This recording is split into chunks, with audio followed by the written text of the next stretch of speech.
ریاض میں one water سربراہی اجلاس کے موقع پر وزیر اعظم شہباز شریف کی سعودی ولی عہد محمد بن سلمان سے ملاقات، دو طرفہ تعلقات میں بڑی تبدیلی لانے کے لیے مشترکہ عزم کا اظہار، اقتصادی، تجارتی اور سرمایہ تعلقات کو مزید فروغ دینے پر اتفاق۔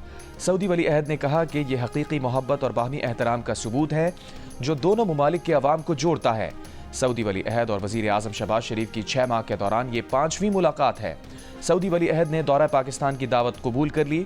ون واٹر سربراہی اجلاس کے موقع پر وزیر اعظم شہباز شریف کی فرانس کے صدر میکرون سے بھی ملاقات۔ وزیر اعظم نے ون واٹر سمٹ کی کامیاب مشترکہ میزبانی پر صدر میکرون کو مبارکباد دی۔ دونوں رہنماؤں کا پاکستان اور فرانس کے درمیان بزنس ٹو بزنس روابط بڑھانے پر اتفاق۔ ملاقات میں وزیر اعظم نے فرانسیسی صدر کو پاکستان میں سرمایہ کاری کے مواقع سے استفادہ کرنے کی دعوت دی۔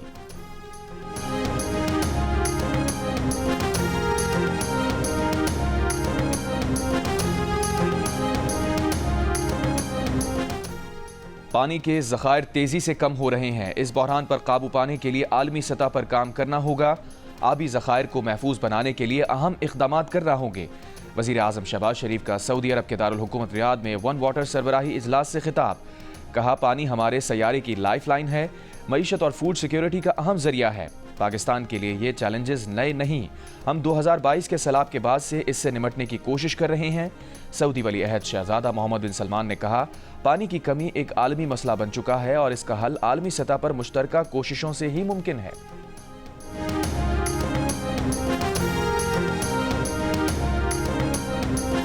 جنوبی کوریا میں اپوزیشن پر ریاست مخالف سرگرمیوں کا الزام لگاتے ہوئے صدر نے مارشل لاء لگا دیا۔ صدر یون سک یول کے اعلان کے بعد ارکان اسمبلی بڑی تعداد میں پارلیمنٹ کے سامنے جمع ہو گئے۔ پولیس اور فوج کی جانب سے لگائی گئی رکاوٹیں عبور کر کے پارلیمنٹ میں داخل ہوئے۔ اسپیکر کی زیر صدارت ہنگامی اجلاس ہوا اور 300 کے ایوان میں 190 ارکان نے مارشل لاء کے خلاف ووٹ دے کر صدارتی فیصلے کو کالعدم قرار دے دیا۔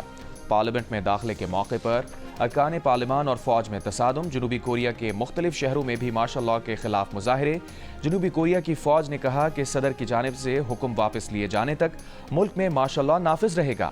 امریکہ کا جنوبی کوریا کی سیاسی صورتحال پر تشویش کا اظہار، امریکی نائب وزیر خارجہ کرٹ کیمپبیل کا کہنا ہے کہ جنوبی کوریا سے اتحاد آہنی ہے، سیاسی اختلاف کے پرامن حل کی امید ہے۔ کشیدہ صورتحال کے بعد چینی سفارت خانے نے جنوبی کوریا میں اپنے شہریوں کو محتاط رہنے کی ہدایت کر دی۔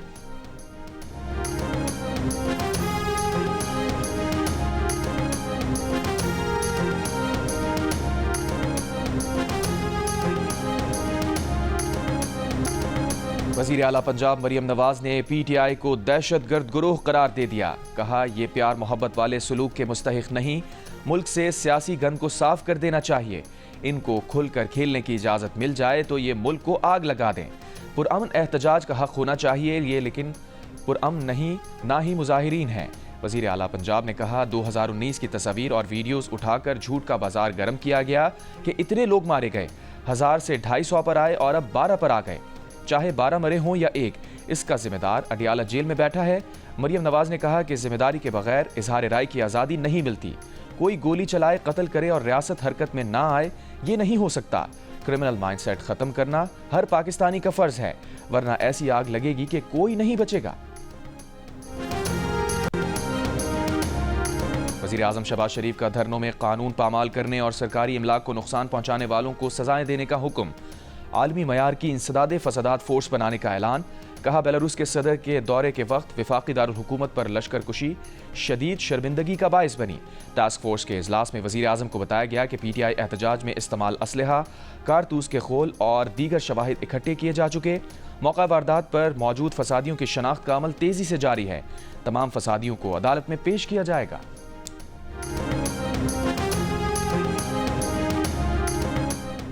فیک نیوز دینے پر 5 سال قید یا 10 لاکھ روپے جرمانہ ہوگا، دونوں سزائیں ساتھ بھی دی جا سکتی ہیں۔ پیکا ایکٹ میں ترمیم کا ابتدائی مسودہ تیار، ریاست اور ریاستی اداروں، قانون نافذ کرنے والے اداروں کے خلاف نفرت یا دہشت پھیلانے والا مواد سوشل میڈیا سے ہٹا دیا جائے گا۔ مسودے کے تحت ڈیجیٹل رائٹس پروٹیکشن اتھارٹی قائم کی جائے گی، جسے سوشل میڈیا سے مواد بلاک کرنے یا ہٹانے کا اختیار ہوگا۔ اتھارٹی کے پاس فوج اور عدلیہ کے خلاف آن لائن مواد ہٹانے، مذہبی، فرقہ وارانہ یا نسلی بنیادوں پر نفرت پھیلانے سے متعلق مواد ہٹانے کا اختیار بھی ہوگا۔